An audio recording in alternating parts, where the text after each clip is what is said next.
Surat rotary club દ્વારા થેલેસેમિયાગ્રસ્ત બાળકો અને લોકો માટે બ્લડ કેમ્પનું આયોજન કરવામાં આવ્યું. સુરતના સચિન વિસ્તારમાં રોટરી હોસ્પિટલમાં બ્લડ કેમ્પનું આયોજન કરી માનવતા મહેકાવવામાં આવી. Sachin police DCP zone 6 Rajesh Parmar અને સચિન જેઆઈડીસી પોલીસ સ્ટેશનના સ્ટાફ દ્વારા બ્લડ ડોનેટ કરવામાં આવ્યું.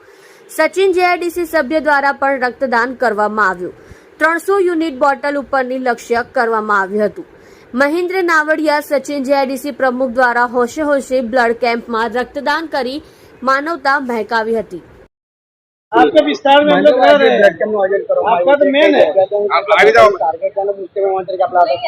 આજનું બ્લડ ડોનેશન કેમ્પનું આયોજન સચિન રેપિયર એસોસિએશન અને સચિનના ઉદ્યોગપતિ વતી કરવામાં આવેલું છે.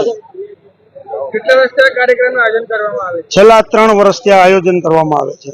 કયા કયા મહેમાનો અહીંયા ઉપસ્થિત થયા હતા? હાલમાં અમારા ડીસીપી ઝોન 6 રાજેશ પરમાર સાહેબ, એસીપી નીરવ ગોહિલ સાહેબ, અમારા ફોગવાના પ્રેસિડેન્ટ અશોકભાઈ જીરાવાડા અને અન્ય મહાનુભાવો હાલમાં ઉપસ્થિત છે. આ બ્લડ કોને જશે અને કયા લોકો? આ બ્લડને ખાસ તો અમે લોક સમર્પણ રક્તદાન કેમ્પની બ્લડ બેંક છે એમાં જશે અને જે થેલેસેમિયા બાળકો છે એના માટેનું સ્પેશિયલ દર વર્ષે આયોજન કર્યું. કેટલા લોકો બ્લડ ડોનેટ કર્યા છે અત્યાર સુધીમાં? કેટલા લોકો આવશે? હાલ સુધીમાં 100 યુનિટ પ્લસ થઈ ગયું છે. સાંજ સુધીમાં અમારો 300 પ્લસનો ટાર્ગેટ છે. બ્લડ આપ્યું એ લોકો માટે આપણે શું કહેવાનું?